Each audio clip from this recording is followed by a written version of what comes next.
Di wilayah politik itu orang muda sangat diperlukan. Ada mau calon lagi ya, Bang? Pasti lah. Politisi atau partai politik itu pasti orientasinya kekuasaan. Dia bawa ikan misalnya 2 ekor. Di passion gitu kan? Ya. Semahal apapun ya saya beli karena saya senang. Ya. Tahun berapa Bang kira-kira pensiun Bang? Pilih menjadi anggota dewan atau bupati? Kutai Kartanegara atau Provinsi Kalimantan Timur?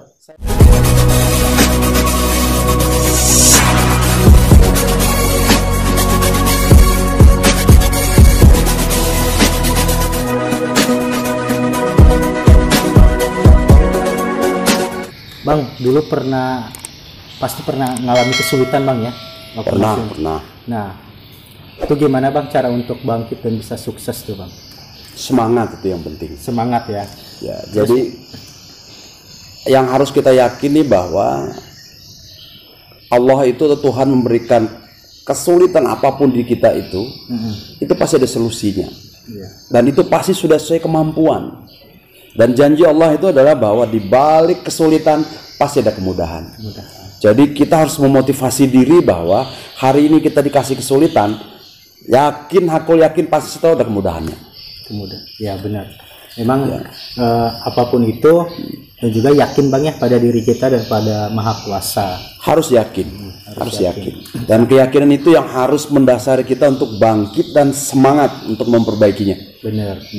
Nah, harus semangat dan yakin. Terkait ini tadi udah kita bahas keorganisasian. Ya. Nah, kedepannya kan nih Abang udah menjabat sebagai ketua partai, ya kan? Nah, pasti banyak pengalamannya Bang di dunia politik, gitu kan? Nah, di tahun 2024, memang apa benar Bang peran pemuda itu terjun di dunia politik kebanyakan?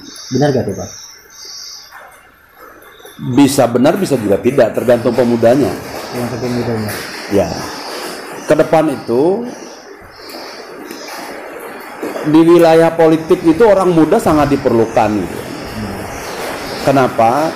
Kalau mau misalnya terjun ke dunia itu, ya mulai sekarang kita persiapkan diri, mempersiapkan diri secara ekonomi, gitu kan, mempersiapkan diri secara kematangan pengalaman, gitu kan, mempersiapkan diri secara kemampuan kita untuk melakukan komunikasi.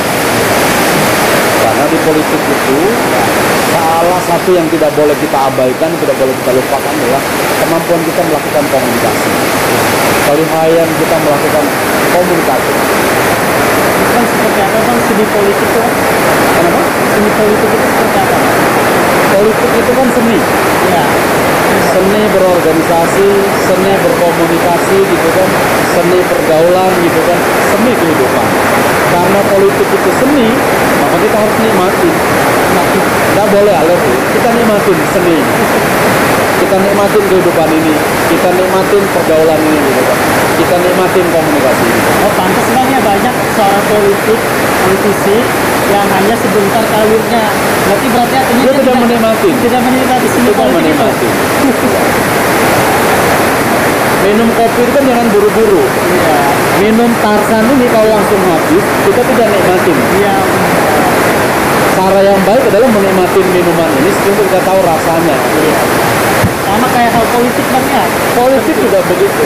Iya. Harus dinikmati, dijiwai. Di 2024 ini Bang, apa target kita? 2024 itu tentu pasti punya resolusi. Harus lebih baik dari hari ini. Restorasi itu.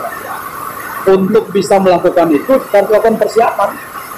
Persiapan apa? Persiapannya kita konsolidasi kepengurusan, konsolidasi kekuatan, konsolidasi kemampuan, gitu kan, konsolidasi ekonomi, gitu kan. Ya.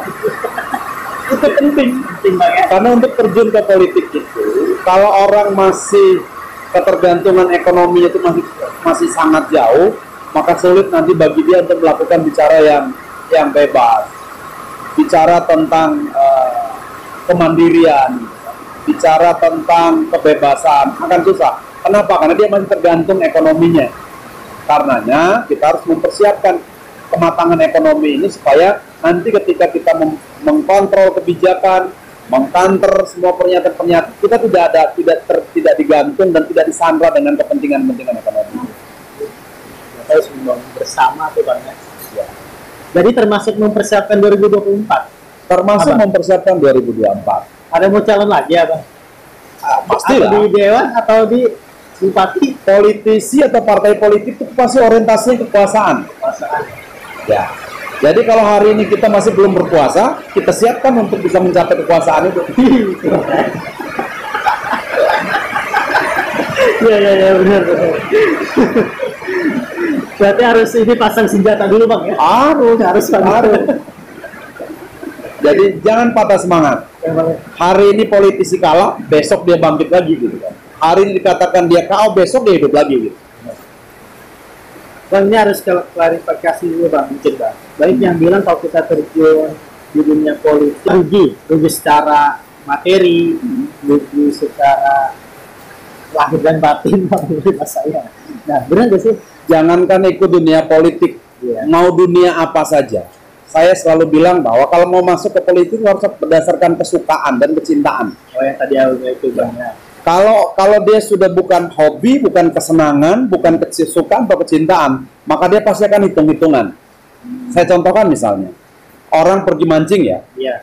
Pergi mancing itu mulai dari jam 8 malam sampai dengan jam 8 pagi. Iya. Apa yang dia keluarkan? Dia kalau laki-laki dari biaya merokoknya gitu kan. Ada obat nyamuknya, ada snacknya gitu kan. Biaya begadangnya gitu kan. Ada umpannya. Tetapi ketika yang dia pulang jam 8 pagi, apa yang dia bawa? Dia bawa ikan misalnya 2 ekor. Padahal kalau dihitung secara ekonomis, biaya yang dia keluarkan itu dia bisa beli ikan 2 kilo. Iya, benar. Tapi yang dia dapat 2 ekor. Pertanyaannya, nyesal ke dia? Enggak.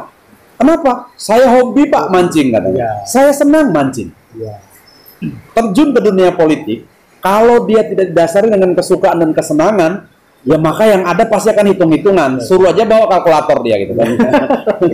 Sama Bang, bener Bang.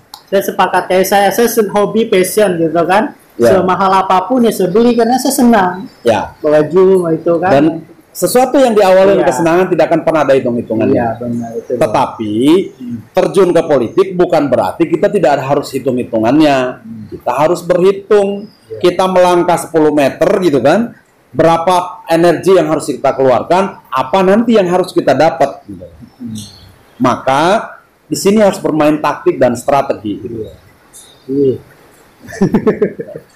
Jadi tidak hanya sekedar mau terjun gitu aja nanti repot urusannya. Iya, benar. Harus apa targetnya gitu kan? Harus matang. Ya, masuk ke sana mau ngapain gitu kan? Iya, benar. Harus benar ada tujuannya. Ada hitung-hitungannya. Gitu kan? Makanya saya bilang politik di samping seni, dia juga bisa matematik. Apapun yang kita lakukan tetap harus senyum manis. Sepahit apapun kehidupan kita, tersenyumlah. Tersenyum ya. Abang ini murah senyum. Nggak ada abang ini cemberut, nggak ada. Walaupun sering apa Bang? Di ini Bang ya, maupun lawan-lawan politik kayak di pasti ada lah Bang ya namanya lawan politik ya. Pasti. Tapi kan abang selalu tersenyum, welcome, terbuka, selalu dengan senyum itu membuat orang yang marah nggak jadi marah. Makanya saya suka yang manis, saya nggak suka yang asam. Iya, kayak Tarsan ini ya Bang. Lah ini manis ini. Iya. Makanya itu dia. Walaupun kita pernah disakiti sama orang lain, tetap datangin Bang ya. Silaturahmi ya, penting itu kuncinya. Disakitin, dicemooh, dimaki, jangan berhenti. Mungkin dia hilap. Iya, mungkin dia hilap. Mungkin pada saat itu dia sedang emosi gitu kan. Iya.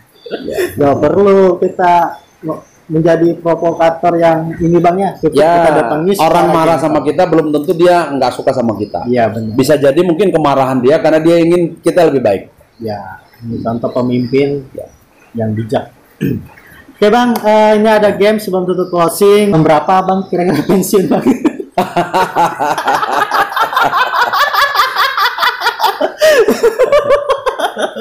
Kalau ditanya kapan pensiun, apalagi untuk memikirkan kebaikan rakyat, ya sampai Allah memanggil saya gitu kan.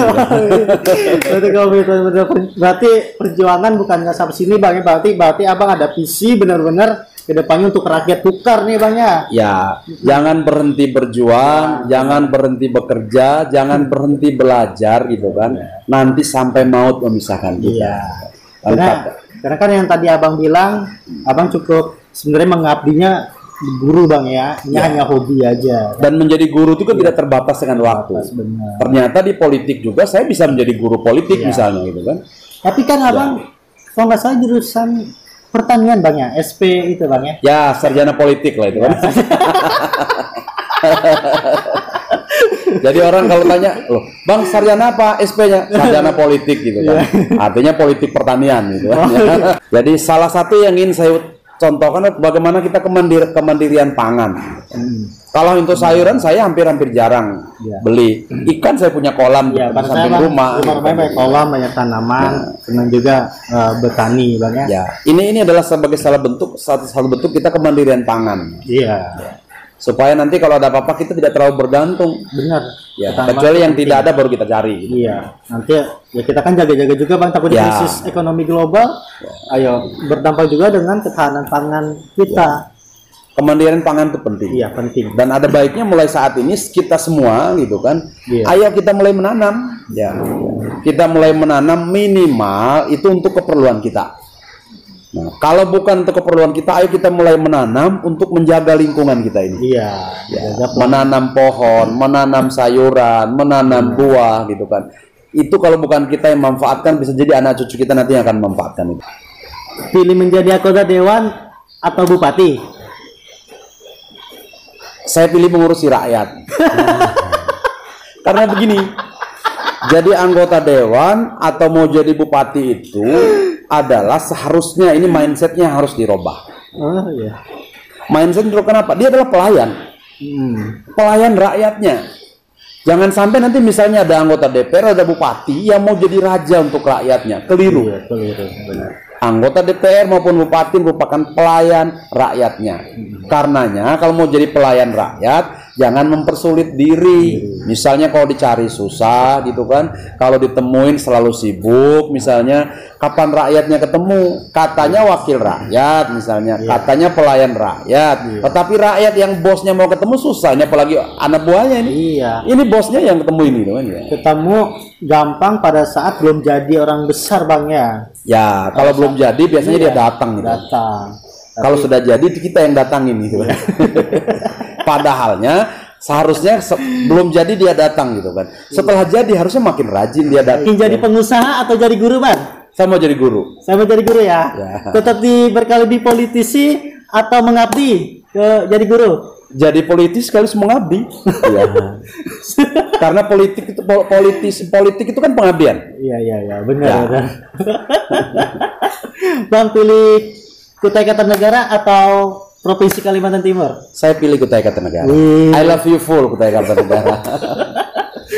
Bang misalkan kalau abang dimandatkan untuk jadi DPW nggak mau bang? DPW provinsi tetap ke Kutai bang pilih. Ya bisa jadi DPW tapi saya ingin tetap tinggal di Kutai. Oh di Kutai bang ya maksudnya.